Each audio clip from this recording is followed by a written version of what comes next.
Hello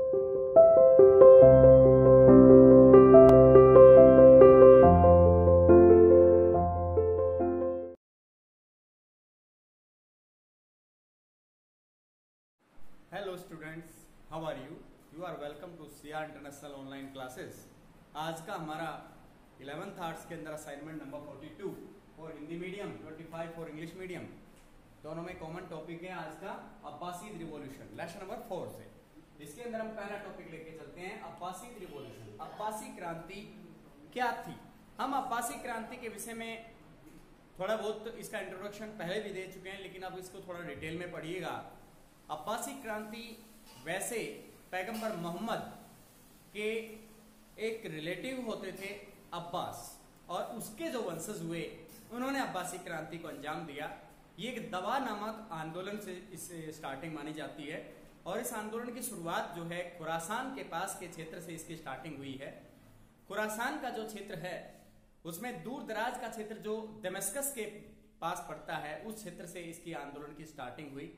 और इस आंदोलन के अंदर जो पैगंबर मोहम्मद से या फिर इस्लाम को मतलब एक तरह से तंग आ चुके लोग, जो उम्मय्यद खिलाफत से तंग आ चुके थे, खास तौर पर उम्मय्यद खिलाफत के भ्रष्टाचार से या उसके स्वेच्छाचारिता से या फिर उनके आचार व्यवहार से तंग आ चुके थे, तो उन लोगों ने इस आंदोलन में बढ़ चढ़ करके भाग लिया।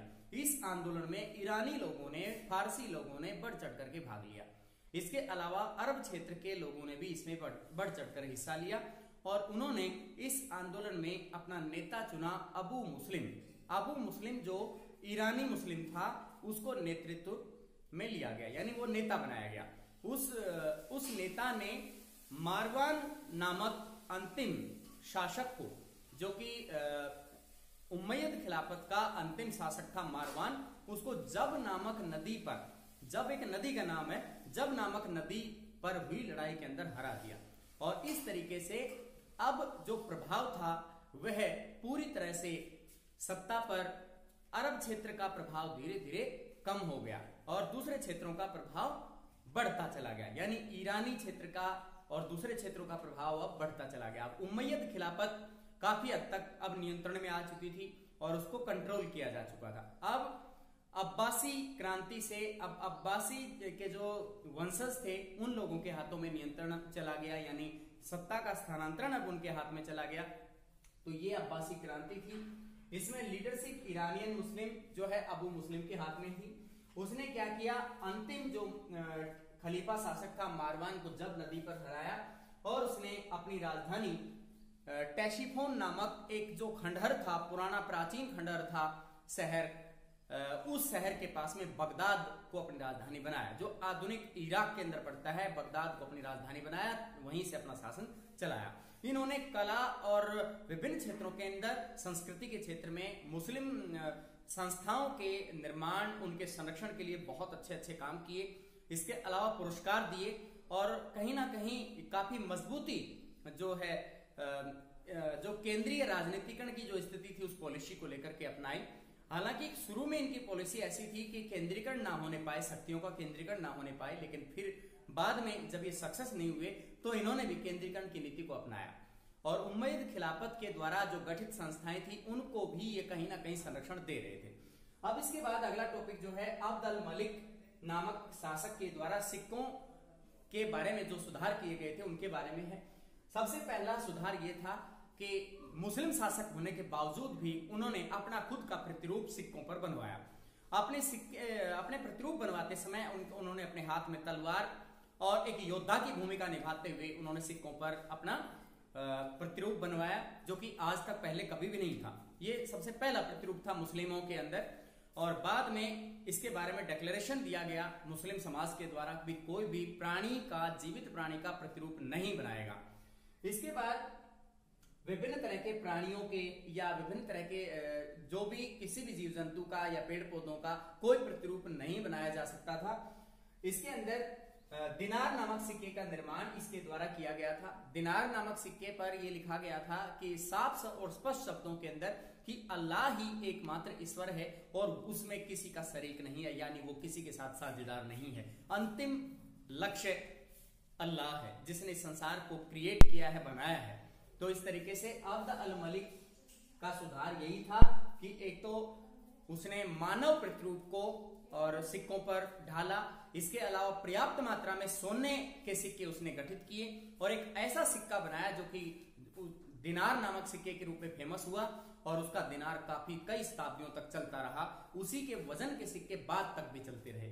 अब इसके बाद अगला है इस्लामिक कैलेंडर के विषय में, जो कि 622 ईस्वी पूर्व पहला वर्ष माना जाता है इस कैलेंडर का। इसमें इस्लामिक कैलेंडर को हिजरी कैलेंडर भी कहा जाता है, जो कि हिजरी वर्ष से इसकी शुरुआत हो जाती है। इसको हिजरा से भी जोड़ के देखा जाता है कि जो मक्का छोड़ के मदीना की शरण में पैगंबर मोहम्मद गए तो उस समय की बात मानी जाती है।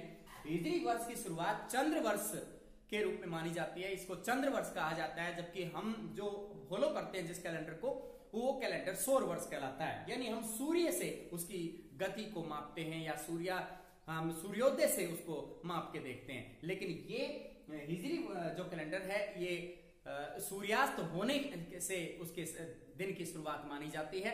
और अर्धचंद्र का भी इसमें बताया गया कि इसको अर्धचंद्र से भी इसका रिलेशन बहुत गहरा माना जाता है। इसके अंदर कुल मिलाकर के 354 दिन इसके अंदर एक वर्ष में पाए जाते हैं और 29 का महीना, कभी 30 का महीना, इस तरीके से इसके महीने आते हैं।